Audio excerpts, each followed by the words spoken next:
AIMIM supremo Asaduddin Owaisi बुरे फंसे हैं और अब ओवैसी की सियासी धुलाई चौतरफा हो रही है। दरअसल महाराष्ट्र में एक रैली के दौरान ओवैसी ने विवादित बयान देते हुए सरेआम कह दिया कि इंशाअल्लाह वो दिन बहुत जल्द आएगा जब एक बुर्के वाली भारत की प्रधानमंत्री बनेगी।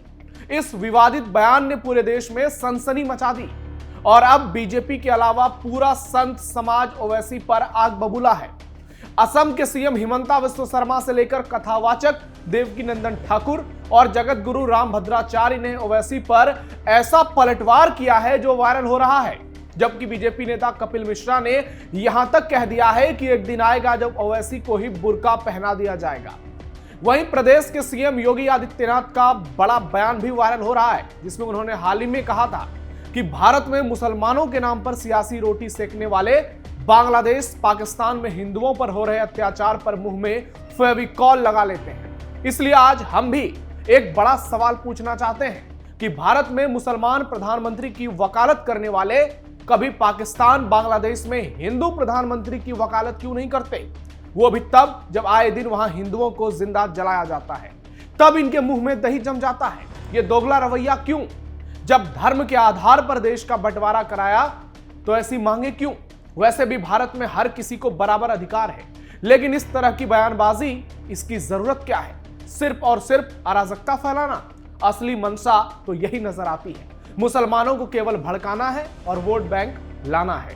नमस्कार, थर्ड आई में आपका स्वागत है। मैं हूं नवेंदु शेखर झा और आज के इस वीडियो में बात करेंगे प्रधानमंत्री पद को लेकर मचे भयंकर बवाल की, जिसे लेकर दिल्ली से लखनऊ तक माहौल गर्मा गया है और ओवैसी पर चौतरफा हमले हो रहे हैं।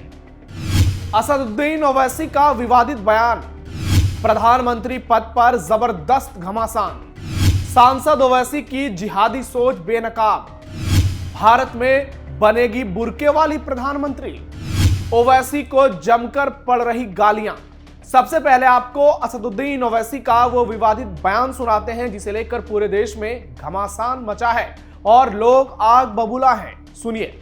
पाकिस्तान के संविधान में लिखा हुआ है कि सिर्फ एक ही मजहब का आदमी पाकिस्तान का प्राइम मिनिस्टर या सदर बन सकता है।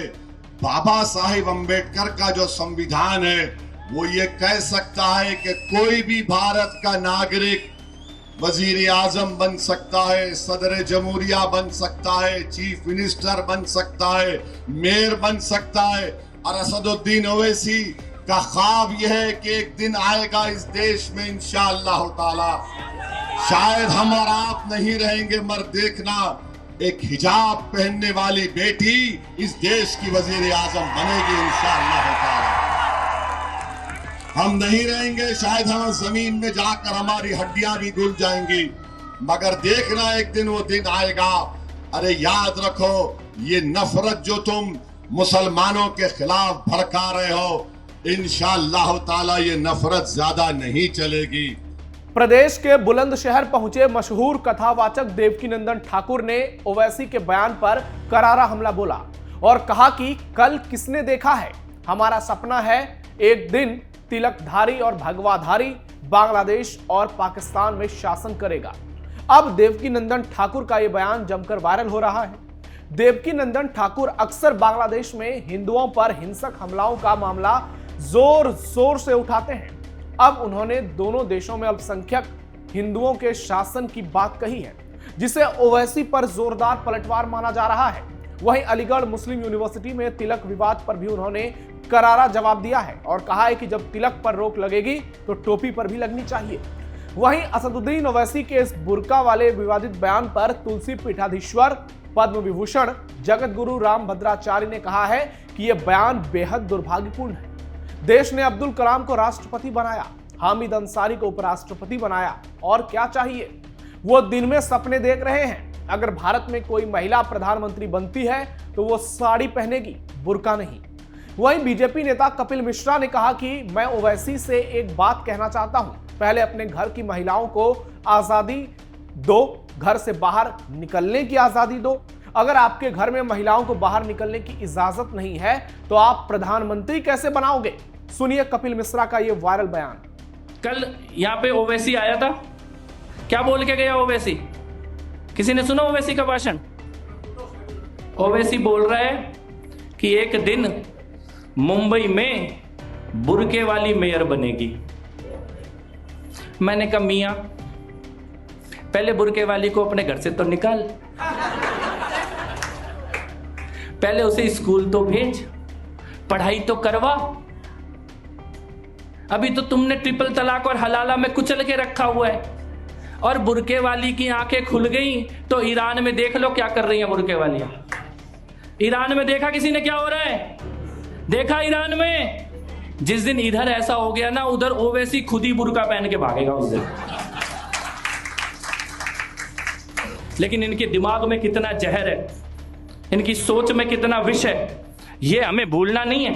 असदुद्दीन ओवैसी के बयान पर जवाब देते हुए असम के सीएम हिमंता बिस्वा शर्मा ने भी जोरदार पलटवार किया और कहा कि संवैधानिक रूप से कोई रोक नहीं है इस पद पर, कोई भी पीएम बन सकता है, लेकिन भारत एक हिंदू राष्ट्र है, हिंदू सभ्यता है, हमें इस बात पर पूरा भरोसा है कि भारत का प्रधानमंत्री हमेशा एक हिंदू ही होगा। बीजेपी प्रवक्ता शहजाद पूनेवाला का भी बयान सामने आया है। उन्होंने तीखी प्रतिक्रिया देते हुए कहा कि ओवैसी को अपनी पार्टी का अध्यक्ष पहले किसी बुर्के वाली महिला या पसमानदा मुसलमान को बनाना चाहिए। पूनेवाला ने कहा कि ओवैसी मियां, संविधान में इस बात पर कोई रोक नहीं है कि प्रधानमंत्री हिजाब पहनने वाला हो या फिर नहीं, कोई भी देश का प्रधानमंत्री बन सकता है, लेकिन पहले वोट फिर चुनाव जीतो।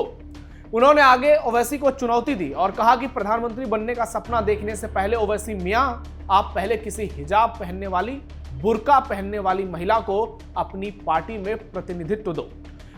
शहजाद पूनेवाला ने ओवैसी पर एक के बाद एक कई हमले किए। वहीं बीजेपी के आरपी सिंह ने भी ओवैसी पर सवाल उठाया और कहा कि वो पहले अपनी पार्टी से ऐसे नेताओं को सामने लाएं जो हिजाब पहनती हो। उन्होंने कहा कि ओवैसी साहब केरल में नबीसा उम्मल थी, कश्मीर में इल्तिजा मुफ्ती और उनकी मां महबूबा मुफ्ती हैं, और जॉर्डन की रानी रानिया अल अब्दुल्ला भी हैं। इसमें से किसी भी महिला ने हिजाब नहीं पहना। बीजेपी ने ओवैसी पर राजनीतिक फायदे के लिए बार बार सांप्रदायिक तनाव भड़काने की कोशिश करने का आरोप लगाया। उन्होंने कहा कि देश भर में कोई भी कट्टर धार्मिक सोच के आधार पर पीएम नहीं बन सकता। यानी ओवैसी के बयान पर जमकर घमासान मचा हुआ है और लोग सीधे सीधे जवाब मांग रहे हैं। और कपिल मिश्रा तो ईरान का जिक्र कर रहे हैं कि कैसे आज बुर्के का विरोध हो रहा है। बुर्के वाली महिला बुर्का उतार कर खामनेई की तस्वीरों को सिगरेट से आग लगा रही है। क्या बांग्लादेश पाकिस्तान में बनेगा हिंदू पीएम? हर किसी को मालूम है कि भारत का संविधान हर धर्म के लोगों को बराबर का अधिकार देता है और देश ने अब्दुल कलाम को राष्ट्रपति के पद पर तभी देखा, वीर अब्दुल हमीद को सेना के बड़े पद पर तभी देखा, हामिद अंसारी को 2 बार उपराष्ट्रपति के पद पर देखा, मोहम्मद अजहरुद्दीन को भारतीय क्रिकेट टीम के कप्तान के तौर पर देखा, जबकि ये लोग भारत के अल्पसंख्यक समाज के हैं। भारत में कभी मुसलमानों के साथ भेदभाव नहीं हुआ, लेकिन इसके उलट आज पाकिस्तान बांग्लादेश में हिंदुओं को सरेआम अपमानित किया जा रहा है, जिंदा जलाया जा रहा है, हिंदू बहन बेटियों की इज्जत लूटी जा रही है। पीएम पद की बात तो बहुत दूर की है, आज पाकिस्तान बांग्लादेश में हिंदुओं को जीने का अधिकार तक नहीं है। ओवैसी जैसे लोगों को भारत में मुसलमानों की चिंता के साथ साथ बांग्लादेश पाकिस्तान के हिंदुओं की चिंता करनी चाहिए। यहां मोदी आए या फिर योगी, मुसलमानों का विकास ही होगा और यूपी में भी आप इसका कई उदाहरण देख सकते हैं। लेकिन पाकिस्तान बांग्लादेश में कोई भी शासन करे, हिंदुओं को तो जिंदा ही जलाया जाएगा, हिंदू बहन बेटियों के साथ दुष्कर्म ही होंगे। और यही सवाल सोशल मीडिया पर लोग ओवैसी से पूछ रहे हैं। जब देश का बंटवारा मजहब के आधार पर जिन्ना ने कराया, मुसलमानों ने समर्थन दिया, तो फिर ऐसी मांगे क्यों करते हो? देश की जनता तय करेगी कौन क्या बनेगा, कौन पीएम बनेगा, कौन राष्ट्रपति बनेगा। लेकिन ऐसे बयान क्यों देते हो? तो इसका सीधा अर्थ मिलता है, ऐसे बयान मुसलमानों को बेवकूफ बनाने के लिए दिए जाते हैं, गुमराह करने के लिए दिए जाते हैं, भड़काने के लिए दिए जाते हैं, अराजकता फैलाने के लिए दिए जाते हैं। और तभी शुरू होती है हिंसा, तभी शुरू होता है अराजकता का दौर और फिर देश का माहौल खराब होता है। तो असदुद्दीन ओवैसी अब चौतरफा घिर रहे हैं, उनसे हर कोई सवाल पूछ रहा है और जवाब मांग रहा है। बुर्के वाली पीएम पर यह सियासत जो शुरू हुई है वो कब थमेगी ये तो वक्त बताएगा। लेकिन ओवैसी चौतरफा फंसे हैं और अब सोशल मीडिया से लेकर गांव गली चौक चौराहे तक ओवैसी की गजब सियासी धुलाई हो रही है। इस खबर पर आपकी क्या राय है, कमेंट बॉक्स में बताइए। हमारे इस वीडियो को लाइक कीजिए, शेयर कीजिए और कैपिटल टीवी उत्तर प्रदेश को सब्सक्राइब जरूर कीजिए। फिलहाल के लिए थर्ड आई में इतना ही। धन्यवाद।